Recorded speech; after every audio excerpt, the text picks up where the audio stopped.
नमस्कार दोस्तों, वीडियो में आगे बढ़ने से पहले एक बहुत ही उपयोगी जानकारी। ये दोस्तों, आप अनअकैडमी इंडिया के लार्जेस्ट लर्निंग प्लेटफॉर्म पर घर बैठे इंडिया के टॉप एजुकेटर के माध्यम से आप यूपी स्टेट की सभी एग्जाम की तैयारी, UP SSC, UP PSC, UPSI, pre mains एक ही फीस में यहाँ पर तैयारी कर सकते हैं। साथ साथ यहाँ पर बिल्कुल फ्री वाली क्लासेस भी हैं। पहले आप फ्री वाली क्लासेस का एक्सपीरियंस लीजिए, आपको लगता है कि हमारे लिए उपयोगी है तो आप पेड क्लासेस भी ले सकते हैं, जहाँ पर ये रेफरल कोड है दीपक लाइव, जिसका एंटर करने पर आपको 10% का डिस्काउंट मिलेगा। ज़्यादा जानकारी के लिए वीडियो डिस्क्रिप्शन बॉक्स में चेक करें, वहाँ पर मेरी प्रोफाइल का लिंक है, जहाँ पर मेरी फ्री वाली क्लासेस भी हैं। क्लासेस जरूर देखिए। चलिए आज की वीडियो में आगे बढ़ते हैं। दोस्तों, इस वीडियो में हम देखने वाले हैं UPSI के अंतर्गत आपका सामान्य ज्ञान, मूल विधि और संविधान के सेक्शन से जो 40 प्रश्न आपसे पूछे जाते हैं।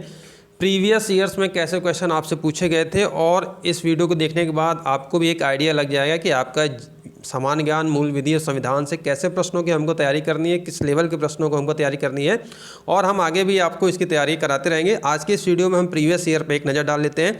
पहला प्रश्न देखिए, यहाँ पर है राज्य के नीति से सिद्धांत संविधान के अध्याय 4 यानी कि भाग 4 कह सकते हैं, अध्याय 4 के किस अनुच्छेद से किस अनुच्छेद तक में वर्णन किया गया है, निहित है। दोस्तों, सही जवाब है ऑप्शन नंबर ए, अनुच्छेद 36 से 51 तक में नीति निषेध तत्व, सिद्धांत कह सकते हैं, नीति निषेध तत्व कह सकते हैं या सिद्धांत भी कह सकते हैं, यहाँ पर ये दिया गया है। ठीक है, चलिए अगले प्रश्न की ओर बढ़ते हैं। अगला प्रश्न यहाँ पर देखते हैं, निम्नलिखित में से कौन सा एक ऐसा कर है जिसकी वसूली सिर्फ राज्य कर सकता है? ऐसा कौन सा कर है जिसकी वसूली राज्य कर सकता है? तो दोस्तों, संविधान के 7वीं अनुसूची में आपको पता है केंद्र राज्य संबंध है, जहाँ पर आपकी केंद्र सूची, राज्य सूची और समवर्ती सूची यहाँ पर उल्लेख है। इनमें सबके बांटे गए हैं जो अधिकार हैं, समवर्ती में दोनों मिलकर बना सकते हैं, राज्य और केंद्र में संघ सूची में इनका अपना अपना एक अधिकार है। तो यहाँ पर दोस्तों क्या है, ये सिर्फ राज्य कर सकता है। क्या है भाई? भूमि राजस्व, भूमि और कृषि की बात करते हैं तो ये राज्य का विषय होता है। तो यहाँ पर आपका ऑप्शन नंबर ए करेक्ट होगा। नेक्स्ट प्रश्न आपसे पूछा गया था, सदन के अधिकार और विशेषाधिकार उसकी समितियों और सदस्यों के अभिरक्षक है। ठीक है, तो यहाँ पर देखिए सदन के अधिकार, और यहाँ पर ये है जो आपके जो अध्यक्ष होते हैं, अध्यक्ष सदन के अधिकार और विशेषाधिकार उसकी समिति और सदस्यों के अभिरक्षक होते हैं। यहाँ पर ऑप्शन नंबर ए करेक्ट होगा। नेक्स्ट प्रश्न देखिए, अगर लोक सूचना अधिकारी सूचना का अधिकार अधिनियम जो 2005 के तहत निर्दिष्ट अवधि के भीतर सूचना प्रार्थी को सूचना देने में असफल हो तो उसे कहा जाता है? अगर सूचना के RTI के अंतर्गत ऐसा किया गया है, उसे क्या कहा जाएगा? ठीक है, देखिए दोस्तों, उसे कहा जाएगा मानित अस्वीकृति। ठीक है, मानित अस्वीकृति, यहाँ पर ध्यान रखेंगे, मूल विधि से और सारी सेक्शंस हम कवर कराएंगे। अगला प्रश्न दोस्तों आप सभी के सामने, प्रथम राज्यसभा का गठन किस वर्ष हुआ था? प्रथम राज्यसभा का गठन दोस्तों हुआ था 1952 में, और 3 अप्रैल 1952 को इसका गठन हुआ था। इसकी जो पहली बैठक हुई थी, इसकी अध्यक्षता तत्कालीन उपराष्ट्रपति डॉक्टर सर्वपल्ली राधाकृष्णन जी थे, और आपको पता है कि राज्यसभा का पदेन सभापति उपराष्ट्रपति होते हैं।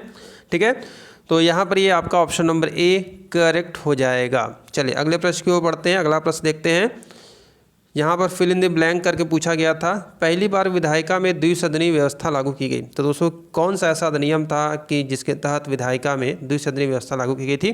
सही जवाब दोस्तों, भारत सरकार अधिनियम 1919, जिसको मॉन्टेग्यू चेम्सफोर्ड के सुधार के नाम से भी जाना जाता है। ठीक है, ध्यान रखेंगे।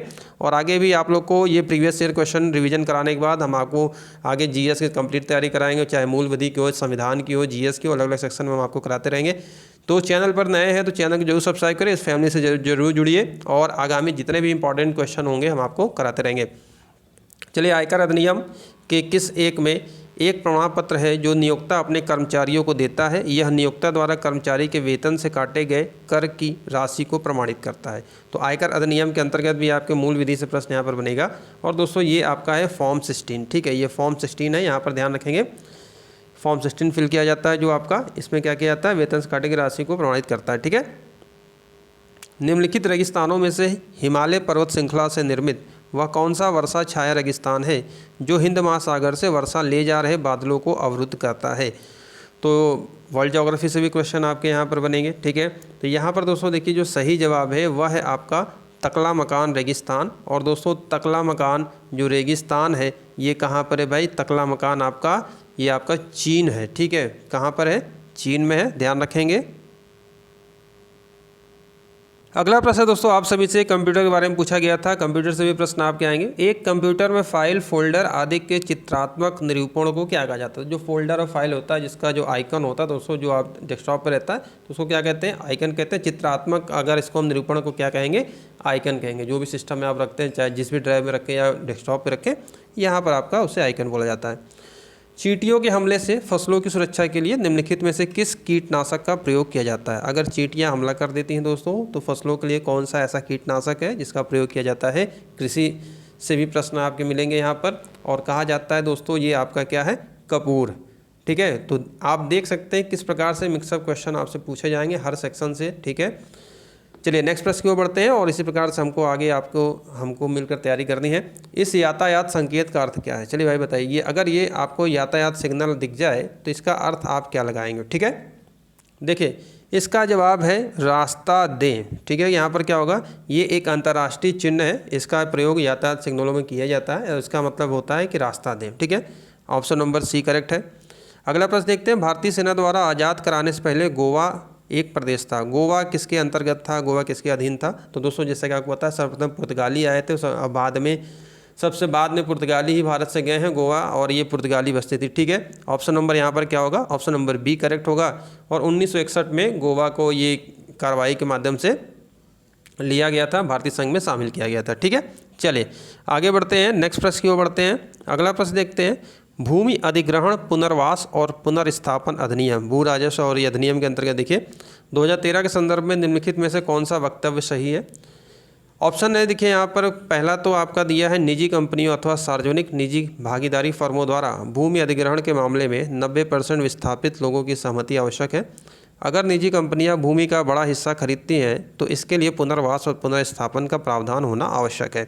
तो देखिए दोस्तों, यहाँ पर ये जो क्वेश्चन आपसे पूछा गया था, इसमें जो सही जवाब है केवल बी करेक्ट है। ठीक है, भूमि अधिग्रहण, पुनर्वास और पुनर्स्थापना अधिनियम 2013, और ये मूल विधि का सेक्शन से क्वेश्चन है। तो क्वेश्चन आपके जीएस, मूल विधि, संविधान, एक ही में 40 क्वेश्चन मिक्सअप मिलेंगे आप लोग को।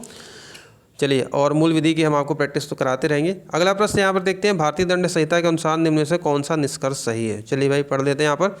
6 वर्ष के एक बच्चे ए ने बहुत सारी मारधाड़ की फिल्में देखी। एक दिन वह बच्चे बी को जोर से धक्का दे देता है, जिसकी वजह से वह बच्चा बुरी तरह से घायल हो जाता है। ए ने कोई अपराध नहीं किया। ठीक है, दूसरा देखिए कथन कह रहा है, क्यू ने पी को बिना बताए एक नशीला पदार्थ खिला दिया। उस नशीले पदार्थ के प्रभाव में यह ना जानते हुए कि उसके हाथों क्या हो रहा है, पी ने आर की हत्या कर दी।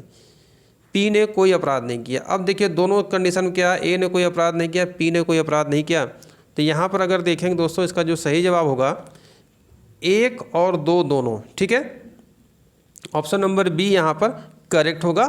और भारतीय दंड संहिता की धारा 82 किस धारा के अंतर्गत ये ऐसा वर्णन किया गया? 82 के अनुसार कोई बात अपराध नहीं है जो 7 वर्ष से कम आयु के शिशु द्वारा की जाए। ठीक है, यानी कि यहाँ पर देखिए 6 वर्ष है शिशु के द्वारा की जाती है। और इसके अनुसार ये भी कहा गया है कि भारतीय दंड संहिता की धारा 85, ये 82 के अनुसार है 7 वर्ष से कम, और 85 देखिए दोस्तों क्या कहता है, 85 के अनुसार ऐसे व्यक्ति का कार्य जो अपनी इच्छा के विरुद्ध मातहत्या में होने का निर्णय पर पहुंचने वाला समर्थ हो, अपराध नहीं होगा। तो यहाँ पर क्या है, नशीला पदार्थ के प्रभाव में ये न जानते उसका हाथों क्या हो रहा, भाई वो होशोवास पर नहीं था तो हत्या कर देता है। तो यहाँ पर 1 और 2 यहाँ पर कौन सा निष्कर्ष है? ठीक है, तो ऑप्शन नंबर 1 और 2 यहाँ पर करेक्ट हो जाएगा। चलिए नेक्स्ट प्रश्न को बढ़ते हैं। अगला प्रश्न है दोस्तों, यहाँ पर देखिए आपसे पूछा गया था, साल 1919 में किनकी गिरफ्तारी पर लोग जलियांवाला बाग में इकट्ठा हुए थे? तो जलियांवाला बाग हत्याकांड एक बहुत भीषण नरसंहार था जो 13 अप्रैल 1919 को हुआ था, और इसका जो उत्तरदायी था जनरल डायर था।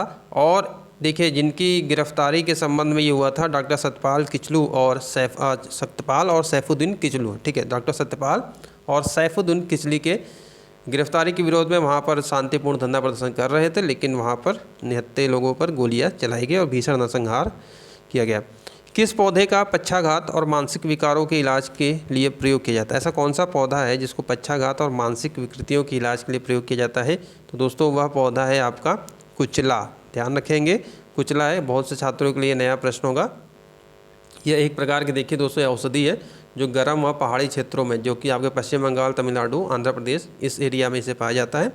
इसे पॉइजन नट के नाम से भी जाना जाता है। ठीक है, पॉइजन नट के नाम से भी जाना जाता है। चलिए अगले प्रश्न की ओर बढ़ते हैं। अगला प्रश्न देखते हैं, आम चुनाव की मतदान प्रक्रिया के संदर्भ में निम्नलिखित में से कौन सा वक्तव्य सही है। चलिए विचार करते हैं। चुनाव आयोग के अधिकारी यह सुनिश्चित करते हैं कि प्रत्येक मतदाता को 2 किलोमीटर के भीतर एक मतदान केंद्र मिले। ठीक है। चुनाव आयोग के अधिकारी यह सुनिश्चित करते हैं कि किसी भी मतदान केंद्र को 1500 से अधिक मतदाताओं का भार न उठाना पड़े। तो यहाँ पर आप देख सकते हैं ए और बी दोनों सही है, और इस प्रकार से आप प्रश्नों का लेवल देख रहे हैं, किस प्रकार से आपको तैयारी करनी है, इस प्रकार से प्रश्न आ रहे हैं। ठीक है। और मूल विधि से तो है ही है, साथ ही साथ आप संविधान से भी देख रहे हैं। अगला प्रश्न दोस्तों आप सभी के सामने, निम्नलिखित में से कौन सा विषय राज्य सूची के अंतर्गत आता है। ठीक है। तो ऐसा कौन सा विषय है, इनमें से देखें तो राज्य सूची के अंतर्गत आता है। तो दोस्तों बाजार और मेले, ठीक है, बाजार और मेले जो आपके हाट लगते हैं ये राज्य सूची के अंतर्गत आते हैं। और 7वीं अनुसूची मैंने आपको बताया था कि 3 विषय होते हैं। ठीक है। तो बाजार और मेले इनके अंतर्गत हैं। चलिए अगले प्रश्न की ओर बढ़ते हैं। अगला प्रश्न देखते हैं, किस वर्ष भारतीय वन सेवा की स्थापना हुई थी। और दोस्तों भारतीय वन सेवा आपको पता है अखिल भारतीय सेवाएं 3 ही हैं, IAS, IPS और IFS, इंडियन फॉरेस्ट सर्विस। और भारतीय वन सेवा की जो स्थापना हुई थी दोस्तों ये आपका हुआ था 1966 में। ठीक है। 1966 में। इसके पूर्व 2 केवल थी, अब 3 हैं आपकी। ठीक है। IAS, IPS और IFS।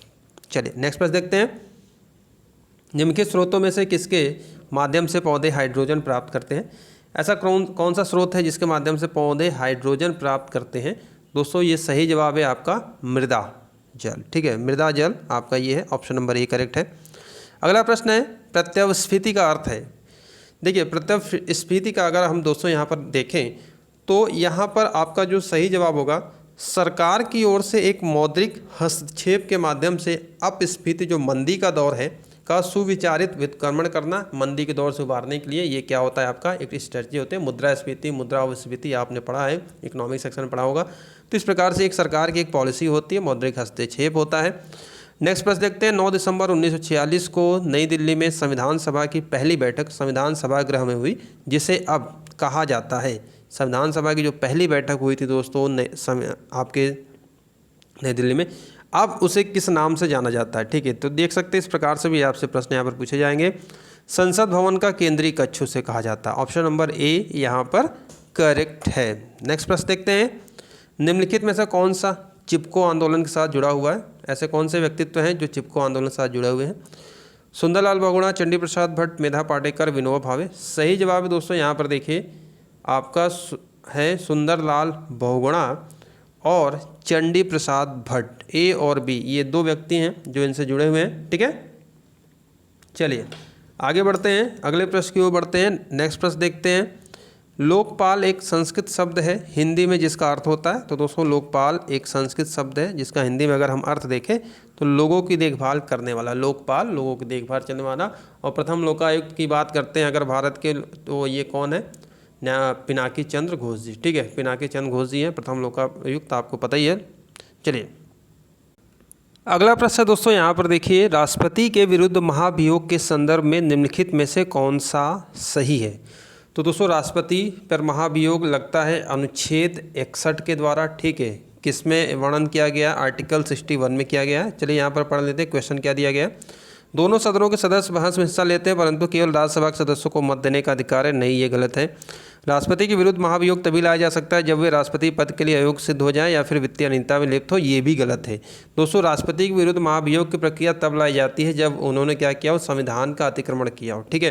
तो यहाँ पर ए और बी दोनों ही नहीं है, तो ऑप्शन यहाँ पर क्या होगा, सही जवाब आपका डी होगा। और महाभियोग की प्रक्रिया के अंतर्गत दोस्तों अगर हम बता दें आपको, संसद के किसी भी सदन में लाया जा सकता है, चाहे वो लोकसभा हो चाहे राज्यसभा हो, लेकिन शर्त इतनी है कि ऐसा करने के पूर्व 14 दिन पहले, ठीक है, 14 दिन पूर्व राष्ट्रपति को नोटिस दी जाती है। और यह नोटिस सदन की कुल सदस्य संख्या कम से कम 1/4 सदस्यों द्वारा हस्ताक्षर होता है। फिर जिस सदन में आरोप लगाया जाता है, चाहे लोकसभा हो चाहे राज्यसभा, किसी में भी लाया जा सकता है, उसका 2/3 बहुमत से पास हो जाता है, तो फिर ये राष्ट्रपति का महाभियोग ये प्रक्रिया हो जाती है। फिर दूसरे सदन में जाता है, वहाँ पर भी ऐसा होता है, तो ये फिर आपका क्या होता है, राष्ट्रपति को पद से हटना पड़ता है महाभियोग की प्रक्रिया से। अगला प्रश्न देखते हैं, किस न्यायिक मामले में उच्चतम न्यायालय ने यह माना कि पहली शादी के रहते हुए भी दूसरी शादी करना एक दंडनीय अपराध है, हालांकि इससे दूसरी शादी अमान्य नहीं होगी। ठीक है। ये ऐसा कौन सा वाद था, तो दोस्तों ये वाद था सरला मुद्गल बनाम भारत संघ। ठीक है। ऑप्शन नंबर ए यहाँ पर करेक्ट है, सरला मुद्गल बनाम भारत संघ में यह ऐसा निर्णय किया गया था। ठीक है, नेक्स्ट प्रश्न देखते हैं, किन्हें जनहित याचिकाओं की जननी कहा जाता है? जिन्होंने अदालतों में 100 से भी अधिक जनहित याचिकाएं दायर की हैं, जिनमें प्रमुख है प्रख्यात भागलपुर अखफोड़वा कांड तथा विचाराधीन कैदी मामला। तो दोस्तों इन्हें कहा जाता है पुष्पा कपिला हिंगोरानी। ठीक है, इन्हें ये कहा जाता है, ऑप्शन नंबर सी यहाँ पर करेक्ट है, जनहित याचिका की जननी इन्हें संज्ञा दी गई है। नेक्स्ट प्रश्न देखते हैं, हिंद महासागर कृत्रिम रूप से किस नहर के माध्यम से भूमध्य सागर से जुड़ा हुआ है? तो दोस्तों हिंद महासागर किस नहर के द्वारा भूमध्य सागर से जुड़ा हुआ है? सही जवाब है दोस्तों यहाँ पर देखिए स्वेज नहर। ठीक है, और स्वेज नहर विश्व की सबसे बड़ी जहाजी नहरों में एक, जो आप देख सकते हैं लाल सागर को भूमध्य सागर से जोड़ती है, और इसका ये सही जवाब यहाँ पर आपका होगा, कृत्रिम रूप से किस नहर के माध्यम से भूमध्य सागर जुड़ा है? स्वेज नहर से। ठीक है, अगला प्रश्न दोस्तों यहाँ पर देखिए, भारतीय संविधान के अनुच्छेद 80(1) के अनुसार राज्यसभा की संरचना में निहित है। राज्यसभा की संरचना में क्या निहित है? ऑप्शन है राष्ट्रपति द्वारा मनोनीत 12 सदस्य। ठीक है, राज्य और केंद्र शासित प्रदेशों का अधिकतम 238 प्रतिनिधि। तो 238 और 12 अगर आप मिला देंगे तो राज्यसभा की जो अधिकतम संख्या होती है दोस्तों 250 होती है। तो इस प्रकार से अगर आप देख सकते हैं तो दोनों कथन यहाँ पर सही हैं। तो यहाँ पर क्या है, आपका ए और बी दोनों यहाँ पर करेक्ट होंगे, ये आपकी संरचना में निहित है। ठीक है, नेक्स्ट प्रश्न देखते हैं, इस यातायात प्रतीक का क्या मतलब है? चलिए भाई यहाँ पर देखिए दिया गया है आपका यातायात प्रतीक है, बुजुर्ग लोग वर्जित हैं, संरक्षित क्षेत्र मनुष्य वर्जित, क्रॉसिंग वर्जित या पैदल यात्री वर्जित। ठीक है, तो इसका दोस्तों जो सही जवाब होगा ऑप्शन नंबर डी, पैदल यात्री वर्जित। ठीक है, ये देखिए पैदल यात्री है और वर्जित है, यहाँ पर पैदल यात्रियों के लिए स्थान नहीं है, यहाँ पर ये क्या होगा आपका option number D. MS. Swaminathan को किसके जनक के रूप में जाना जाता है? तो दोस्तों एम.एस. स्वामीनाथन जी को भारत में हरित क्रांति के जनक के रूप में जाना जाता है, और विश्व के संदर्भ में नॉर्मन नील बोरलॉग जी को जाना जाता है। तो यहाँ पर आपका ऑप्शन नंबर ए करेक्ट होगा। अगला प्रश्न है, किस साल में भारतीय इंपीरियल पुलिस को भारतीय पुलिस सेवा के द्वारा बदल दिया गया? तो दोस्तों इसका जो सही जवाब है 1948। बहुत ही महत्वपूर्ण ये सभी प्रश्न हैं, प्रीवियस ईयर क्वेश्चन आप देख सकते हैं कैसे ये लेवल है, इस प्रकार से तैयारी करनी है। अगला प्रश्न देखते हैं, सूचना का अधिकार अधिनियम के अनुसार यदि मांगी गई जानकारी एक व्यक्ति के जीवन और स्वतंत्रता से संबंधित है तो जन सूचना अधिकारी को कितने दिनों के भीतर अनिवार्य रूप से आरटीआई का जवाब देना होता है? तो दोस्तों अगर ये देखें तो जीवन और स्वतंत्रता से अगर ये संबंधित है तो दोस्तों इनको जो देना अनिवार्य होता है वह 2 दिनों के भीतर, ध्यान रखेंगे 2 दिनों के भीतर। और नॉर्मल रूप से जो आरटीआई मांगी जाती है उसकी समय अवधि क्या है भाई, 30 दिन के अंदर आपको सूचना मिलेगी। लेकिन यहाँ पर एक कंडीशन लगी है, जीवन और स्वतंत्रता संबंधित है तो इसको 2 दिनों के भीतर ये जानकारी यहाँ पर उपलब्ध करानी जरूरी है। अगला प्रश्न देखते हैं, भारतीय दंड संहिता का समुद्र में क्षेत्राधिकार फैला हुआ है, कितने मील तक फैला हुआ है? इंटरेस्टिंग क्वेश्चन है आप लोग के लिए भी।